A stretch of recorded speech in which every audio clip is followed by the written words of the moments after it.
자, 그 다음에 이제 신석기 시대 생활 넘어가는데, 이제 구석기에서 신석기 넘어가는데, 이게 이제 포인트가 뭐냐면은, 구석기에서 신석기로 넘어오면서 농경과 목축이 시작됐다. 이게 포인트거든요. 뭐라고요? 뭐가 시작이 됐다고요, 지금? 농경과, 자, 따라해보세요. 농경과 목축의 시작.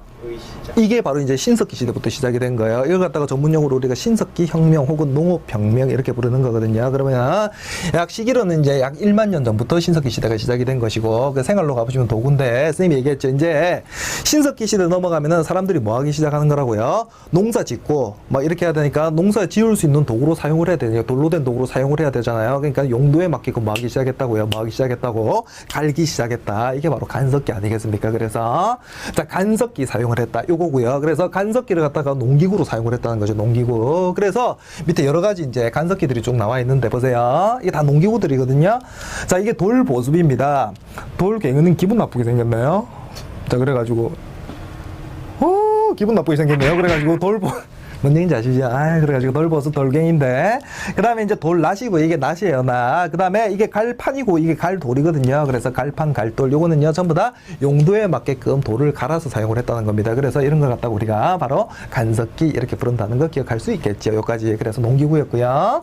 자, 그 다음에 이제 사냥어로인데, 사냥어로. 요것도 보면은 딱 막 돌을 갖다가 딱 간 것 같잖아요. 딱 보기에도. 그러니까 딱 보기에도 그냥 간석기다. 근데 사용했던 용도가 사냥이나 어로를 하는데 사용을 했다라는 것이죠. 그러면 보세요.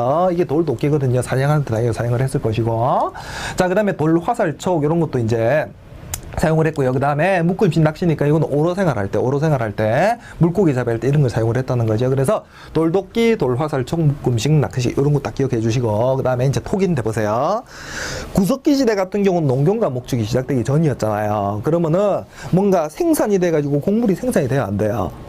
안 되죠. 그러니까 사냥, 채집, 오로생활, 농경과 목축이 시작되기 전이니까. 근데 이제 신석기 시대 넘어오면은 밭농사 같은 걸 주로 하면서 뭐가 생산이 된다고요? 곡물이 생산이 되잖아요. 곡식이 나오잖아요. 그러면은 이 곡물을 저장할 수 있는 공간, 우리 집으로 따지면 냉장고가 필요하겠죠. 쉽게 얘기하면. 무슨 말인지 얘기하면 이때 냉장고 기능을 했던 게 뭐예요? 바로 여기 있는 톡이거든요.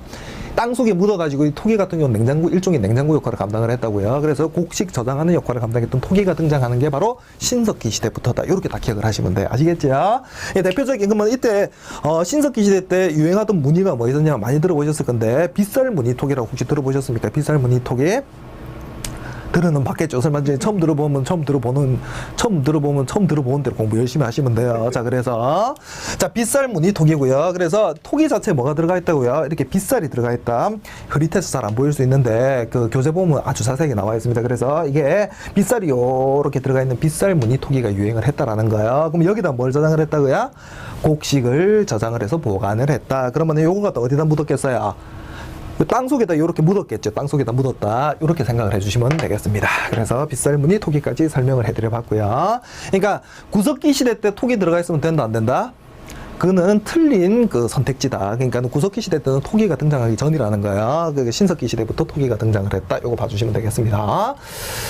자, 그 다음에 이제 가락바퀴하고 뼈바늘, 이것도 맨날, 우리 맞다. 선생님 이제 좀 중요하다고 싶은 부분이 있으면은, 선생님 뭘 던질 거냐면은, 선생님이 여기 이제 별딱지라고 부르는 게 있거든요. 별딱지가 있는데, 요거는 내가 사실 이제, 방금 전까지 요걸 내가 해야 돼. 원래 수업 때 선생님이 이거 사용을 하는데, 왜냐면 이제, 대상 자체가 이제 좀 이렇게 나이가 좀 드신 분들도 있을 수 있고, 그죠? 검정고시라는 게 좀 그런 부분이 있을 수 있잖아요. 우리 좀 이렇게 공부할 때 좀 유치해집시다. 아시겠죠? 좀 이렇게, 그걸 낮추세요. 눈높이를 좀 낮추시고, 좀 유치해집시다. 왜냐면 이제 한국사, 그냥 좀 이렇게 유치하게 재밌게 공부하자고요. 자, 그래가지고 가락바퀴 뼈바늘이 맨날 그렇게 시험에 나오는데, 가락바퀴 뼈바늘과 뼈 이렇게 하나 하시고요. 자, 그래서 가락바퀴가 어떻게 생겼냐면 이렇게 생긴 게 가락바퀴예요. 그 다음에 옆에 있는 게 이게 뼈를 갈아가지고 바늘을 만든 거거든요. 됐니? 됐습니까? 자, 그래가지고 가락바퀴하고 뼈바늘인데 이게 실 뽑는 도구고요. 그러면 뼈바늘 같은 경우는 바늘로 옷을 해 입었겠죠. 그 바늘로. 그러니까는 가락바퀴는 실을 뽑고요. 그 다음에 뼈바늘 같은 거 이용해가지고 옷을 제작해서 입었다. 가락바퀴하고 뼈바늘 두 개가 시험에 나올 수밖에 없다라는 거죠. 그래서 당시에 옷을 제작해서 입었구나. 이거 반드시 기억을 해주시고. 자, 그 다음에 계속해서 쌤이 강조하고 있는 게 지금 농경과 목축 시작이잖아요. 그러니까 농경과 목축의 시작인데 이걸 갖다가 무슨 혁명이라고 부른다고요? 신석기혁명 이렇게 불러요. 다른 말로 농업혁명 이렇게 부르기도 합니다. 그러니까 이때부터 뭐가 시작이 된 거예요? 바로 생산경제라는 게 전개가 된 거죠.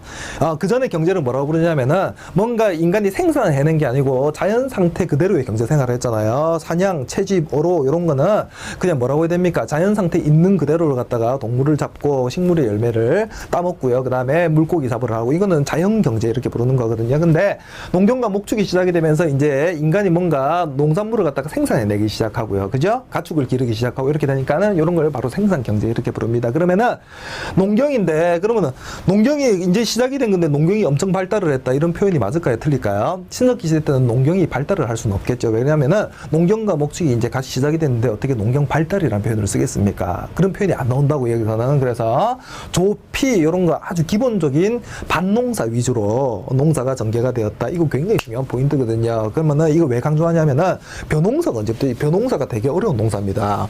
벼농사가 쌀농사. 그러면은 쌀농사는 언제부터 시작이 될게요?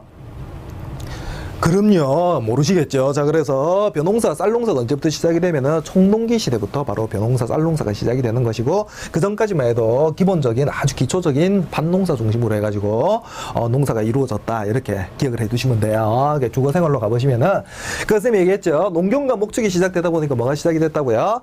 사람들이 자기가 그러면 가축 기르고, 그 다음에 농사도 짓고 이렇게 하면은 그 땅을 버리고 무리지어서 막 이동 생활하고 이렇게 하는 건 쉽지가 않거든요. 그 땅 버리는 거 쉽지가 않잖아요. 내가 열심히 노력해가지고, 지금 농토를 갖다가 일구었는데 그죠? 그러니까 하다 보니까 무슨 생활이 시작이 된다고요? 바로 정착 생활이 시작이 된다. 이 포인트를 잡아야 돼요. 자, 그래서 정착 생활이 시작이 되는 거고, 그러면은 그 전보다는 집을 대충 너무 막 지으면 안 되잖아요. 그러니까는 집을 좀 이렇게 꾸미기 시작하거든요. 집을 좀 제대로 짓기 시작한다는 거죠. 뭐 그렇다고 지금처럼 뭐 레미안 자이 이런 건 아닙니다. 이편한 세상 이런 건 아닌데, 이때 집을 갖다 어떻게 지었냐면 땅을 움푹 파요. 그 많이들 보셨을 건데, 왜냐면 우리가 그 움집 체험 같은 거 하러 가면은 요즘은 그 뭐 이렇게 한 번씩 호텔 앞에서도 하더만, 호텔 앞에서도 움집 체험해가지고 뭐 이렇게 호텔 앞에 아닌가? 하여튼 뭐 곳곳에 가면 움집 체험할 수 있는 데가 있거든요. 그래가지고 움집에 거주하게 됐다. 정착 생활이 시작하면서 무슨 집을 지었다고요? 움집. 그러니까 땅을 갖다가 움푹하게 파가지고 집을 지었다는 거죠. 그럼 움집을 쌤이 사진으로 보여드리면요, 움집이 이렇게 생긴 거예요. 됐습니까? 그래서 움집이고요. 그러면 여기 입구고요. 땅을 갖다가 움푹 파가지고 집을 지었다는. 그러니까 여기 움집에 거주하는 거는 지금으로 따지면 무슨 생활을 했다고요? 지하 생활을 했다는 거죠. 쉽게 얘기하면 지하 생활을 했던 게 바로 움집 거주였다. 이렇게 생각을 하시면 돼요. 아시겠습니까? 그러면은 나중에 청동기 시대 때도 움집에서 생활을 하거든요. 그러면은 신석기 시대 움집하고 청동기 시대 움집이 조금 다른 부분이 있기 때문에 요거는 선생님이 청동기 시대 움집 조금 이따 설명을 하면서 그때 다시 한번 전문용어로 뽕빠를 좀 내드리도록 할게요. 됐습니까? 자, 여기 움집 거주. 경제적으로 보면 이제 보시면 농경이 시작이 됐는데, 그러나 해가지고 but 이렇게 영어예요. 자, 그래가지고 농경 시작인데 but이죠. 그러나 여전히 사냥, 채집, 어로 중심으로 했다는 겁니다. 그러니까 기초적인 농경이 이제 시작이 됐을 뿐이지 여전히 그 전부터 해왔던 사냥, 채집, 어로 생활은 여전히 그 중심적으로 해가지고 신석기 시대 때도 했다라는 부분을 기억을 해주시면 되겠고, 그 다음에 사회로 가보시면은, 자, 이제 시족 중심의 부족 사회라는 표현을 쓰거든요. 그럼 시족 중 이게 이제 평등 사회인데 쌤이 얘기했잖아요. 계급이 언제부터 등장한다고요? 청동기 시대가 넘어가야지 이제 계급 사회가 되는 거고, 그 전에 신석기 시대까지는 계속해서 평등 사회인데, 근데 시족 중심의 부족 사회라는 표현이 나오는데, 이건 무슨 표현이냐면은 봐보세요. 우리 오니리 PD님이 그 본명이 오니리 PD님은 아닙니다. 뭐 이제 닉네임을 사용. 왜냐면 이제 개인 사생활이 너무 이렇게 만인에게 공개가 되면, 그죠? 안 그래도 이제 생활도 좀 더럽게 하시는데, 이렇게 더러운 생활이 밝혀질 수 있기 때문에 이제 가명을 쓰고 있거든요. 그래서 성이 오라고 보자고요. 옷이 아니에요. 옷이 아닌데, 오닐이거든요. 그래서, 쌤은 이제 본명이 공개가 됐으니까 윤용석이고요. 그러면은, 내가 윤씨고요. 그 다음에 저기는 옷이잖아요. 그러면은 이게 시족 이렇게 부르는 거거든요. 그러면은 시족 중심의 부속사이 뭐냐면은 온일이 집안하고요. 온일이 집안하고 윤용석이 집안, 윤씨 집안, 옷이 집안이 이렇게 결합을 하면은 부족사회가 형성이 될 거지 않겠습니까? 그러니까는 이런 걸 갖다가 바로 시족 중심의 부족사회라고 부르는 건데, 그러면은 주로 이제 결혼 같은 거 통해 가지고 시족 중심의 부족사회가 형성이 될 거 아니겠습니까? 그러면은 선생님, 그러면 부족이 있다라는 건 부족장이 있는 거고, 부족장이 있다는 건 계급이 있다는 얘기 아니에요. 근데 이때 부족장이 있긴 있었겠죠. 근데 족장의 개념이 계급으로서의 족장이었을까요? 아니면 가족을 대표하는 족장의 개념이었을까요? 우리가 상식적으로 당연히 생각해 볼 수 있는 게 가족을 대표하는 족장의 개념이었겠죠. 그러면 이건 계급이에요. 평등사회야, 지금. 계급 사회가 시작되기 전이라는 거지. 그러니까 신족 중심의 부족 이렇게 나오면 아 부족이 있으니까 부족장이 있구나. 그러면 계급이 등장했네 이렇게 생각하시면 틀려요. 시험 문제를 깔끔하게 틀리고 오십니다. 그러니까 신석기 시대까지는 아직까지 시족 중심의 부족 사회가 되면서 아직까지는 평등 사회였다. 이 표현을 정확하게 기억을 하시면 돼요. 아시겠습니까? 종교 가지죠. 뭐 신석기 시대 사람들은 종교 생활을 어떻게 했냐면은 동물 숭배 신앙 했었거든요. 동물 숭배 신앙을 갖다가 뭐라고 부르냐면은 바로 토테미즘, 토템 이렇게 해가지고 토테미즘 이렇게 불러요. 그래서 토테미즘 이렇게 되겠고, 그 다음에 무당 주술인데 그 무당을 갖다가 우리가 샤먼 이런 표현을 쓰거든요. 샤먼 그래가지고 요런 신앙을 갖다가 샤머니즘 이렇게 부릅니다. 그래서 샤머니즘 이렇게 기억해 주시고, 그 다음에 이때 당시에는 모든 사물에 다 영혼이 존재한다고 믿었단 말이에요. 그래서 애니미즘 이런 신앙이 있었습니다. 애니미즘. 그래서 토테미즘, 샤머니즘, 애니미즘 이렇게 신석기 시대 같은 경우 이런 종교 신앙생활이 있었구나. 그래서 토테미즘, 샤머니즘, 애니미즘 이렇게 딱 기억하시고요. 그 다음에 자 예술품을 보시면은 흙으로 빚은 얼굴 모술, 동물 모양 조각, 그 다음에 조개 껍데기 가면 이런 거 있잖아요. 그러면 이것도 다 무슨 의미가 있겠습니까? 물고기 잡이 잘 되게 해주세요.